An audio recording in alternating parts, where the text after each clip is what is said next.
I'm Vaibhavi Radhy Patel. Welcome to Radiance and Presence, a space for women ready to refine how they feel, how they live, and how they show up in the world. Let us begin.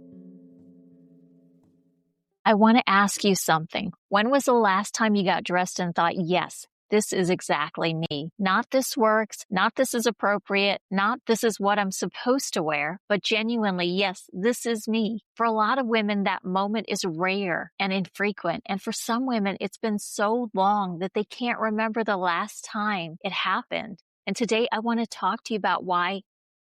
Because it is not a shopping problem. It is not a style problem. It's an identity problem. And once you understand what your style preferences are actually telling you, everything changes. I'm going to walk you through these 3 shifts today. And the third one about what happens when you finally start dressing like yourself is the one that most women have never heard of. And so stay with me until the end. And before I get into this, if you find value in what I share here today, subscribing really does help. It tells YouTube this content is worth sharing. It means that you will not miss an episode. So if you're not subscribed yet, hit that subscribe button. Okay, let's get into it. So here is something I have noticed consistently in the women I work with. They know what they like. They've always known. If you show them an image, they will tell you immediately whether it resonates or not. They have been curating their visual world their entire life, saving images, responding to colors, drawn to certain moods and aesthetics without ever being taught to do it. It's so instinctive. But when they open their wardrobe every morning, most of that knowing disappears. And they put on what is appropriate, what fits the environment, what doesn't stand out too much, what makes it easier for them to be around. They dress for the room they are walking into. They dress for other people. They dress for trends. They dress to fit in rather than to be the woman they actually are. And over time, sometimes years, sometimes decades, that gap between what they visually love and what they wear becomes so familiar, they stop noticing. They just think, I have no style. I just don't know what looks good on me. But that's not what is happening. What is happening is that they've been so focused on dressing for the environment, for the professional context, for the social expectations, for what women in their position are supposed to look like, that they have lost touch with their own visual language. And your visual language is not a small thing. It's actually a window into your inner world, into who you are, into how you're designed to show up. Let me tell you about a woman that I work with. When I first looked at images she sent me, the colors she loved, the aesthetics she was drawn to, the mood she responded to, I saw someone rich with expression, full of personality. Her world was colorful, layered, deep, specific to her. But her actual wardrobe was conservative. It was muted. It was safe. She dressed for her professional environment, conforming to what she thought was expected of her so long that there was almost no overlap between the woman in her images and the woman getting dressed every morning. And when I reflected that back to her, when she saw the gap laid out clearly for the first time, she was surprised. She knew what she liked. She had always known, but she had never seen it all together in one place. She had never had anyone show her how wide that gap had become between her inner world and her outer expression. That gap is what this episode is about. And more importantly, how do you close it?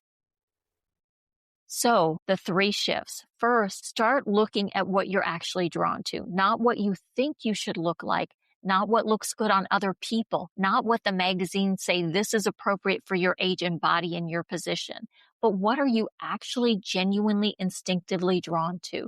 Your visual preferences are not random. They're your inner world expressed as art. Every color that feels like home, every silhouette that resonates, every mood that pulls you in, all of that is telling you something true and specific about who you are.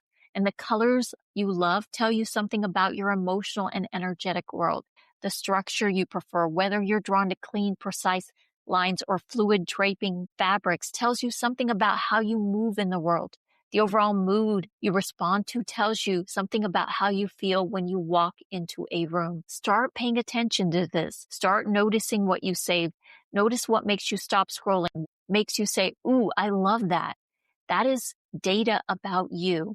Second, notice the gap. Once you start looking at what you're actually drawn to, you will probably start to notice the gap between what you visually love and what you actually wear, between the woman in your images and the woman in your wardrobe, then that gap, do not take it as failure. It's simply information. It is showing you exactly where your identity has been hiding, where you stopped expressing yourself and you started conforming instead. And sometimes that gap is small and sometimes it's significant.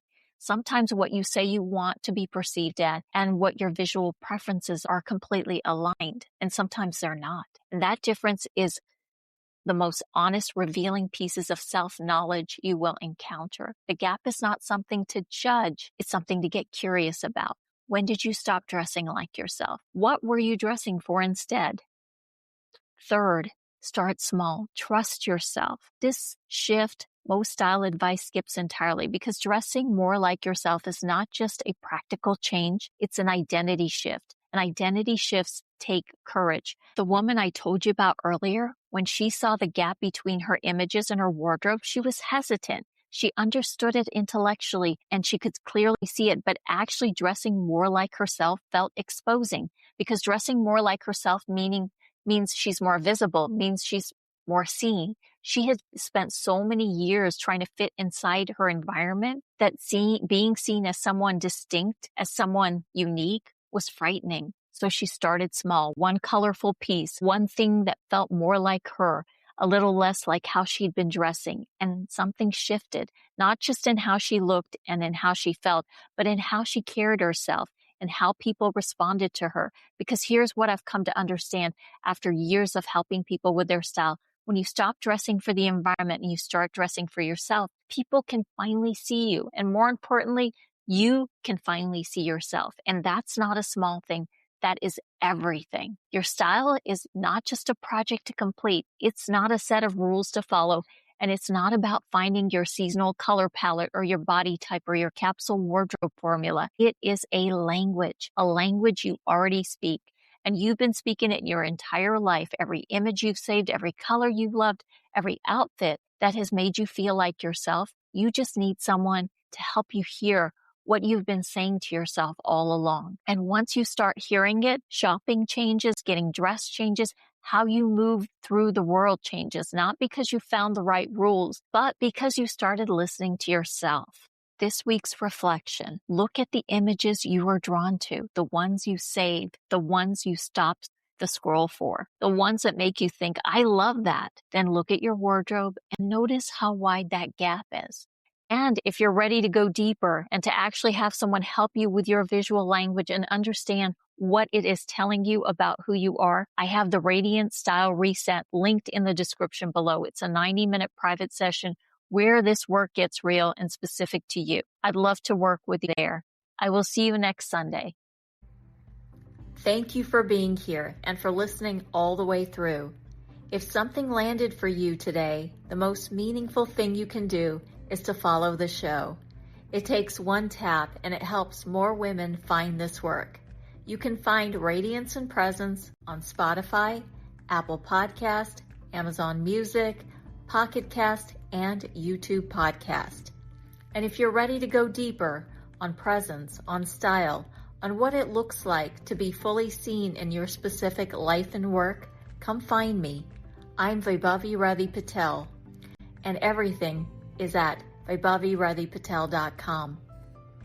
The Radiance Alignment Session is there, a 90-minute private session where we can get specific on what you need and what comes next. You can also find me on Instagram, LinkedIn, YouTube, and Substack, all at Vaibhavi Radhy. New episodes every Sunday. I will talk with you then.